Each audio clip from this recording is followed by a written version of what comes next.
Take a quart of cold mush, mix in it half a pint of wheat flour and a little butter or lard. Make it out in little cakes with your hands, flour them, and bake them on a griddle or in a dripping pan. Fried mush is a good plain dessert, eaten with sugar and cream. Cut the cold mush in slices, half an inch thick, or make them into small cakes, dip them in flour and fry them in hot lard. Journey Cake. Pour boiling water on a quart of meal. Put in a little lard and salt, and mix it well.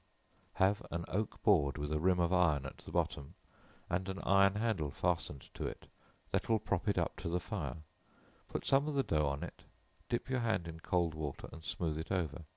Score it with a knife, and set it before coals to bake. Corn Batter Cakes. Take a quart of good milk, 3 eggs, a little salt, and as much sifted corn meal as will make a thin batter. Beat all well together with a spoonful of wheat flour to keep them from breaking. Bake in small cakes. Keep them hot, and butter just as you send to table. Another way to make corn batter cakes is to take a quart of corn meal, 2 eggs, a small lump of butter or lard, and mix it up with milk or half water if milk is scarce, and bake them either thin or thick. Rice Cakes. Take a pint of soft boiled rice, a pint of milk, a little salt, and as much corn meal as will make a thin batter, with 2 eggs. Beat all together, and bake as corn batter cakes, or make it thicker and bake it in a pan. Corn Bannock. To 1 quart of sour milk, put a teaspoonful of salaeratus dissolved in water. Warm the milk slightly, beat up an egg, and put in corn meal enough to make it as thick as pudding batter, and some salt. Grease a pan and bake it, or you may put it in 6 or 8 saucers. Virginia Pone.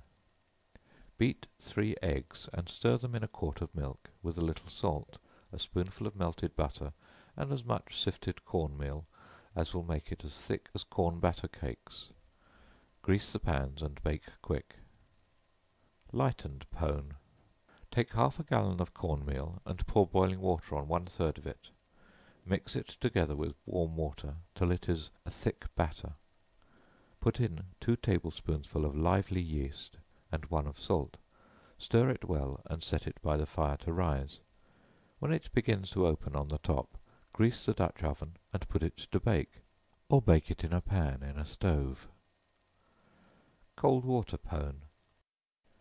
Make a stiff batter with a quart of Indian meal, cold water, and a little salt. Work it well with the hand.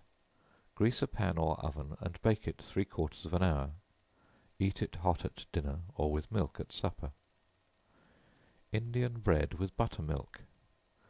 To 1 quart of buttermilk, slightly warmed, put a teaspoonful of salaeratus dissolved in water, 2 eggs, well beaten, a tablespoonful of melted butter or lard, a little salt.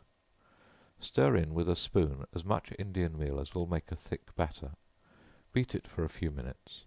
Grease your pans, and bake quickly. If you bake this quantity in 2 pans, a half hour will be sufficient, or if in 1, it will take an hour. Look at it often while baking, as it is liable to burn. An excellent recipe. Little Indian Cakes. Put a spoonful of lard in a quart of meal, and 2 teaspoonsful of salt. Pour boiling water on half the meal, stir it, then add as much cold water as will enable you to make it out in cakes of a convenient size. Bake on the bake iron over the fire. Maryland Corn Cakes. Mix a pint of corn meal with rich milk, a little salt, and an egg. It should be well beaten with a spoon, and made thin enough to pour on the iron. Take in cakes the size of a breakfast plate. Butter and send them hot to table. A Virginia Hoe Cake. Pour warm water on a quart of Indian meal, stir in a spoonful of lard or butter, some salt. Make it stiff, and work it for 10 minutes.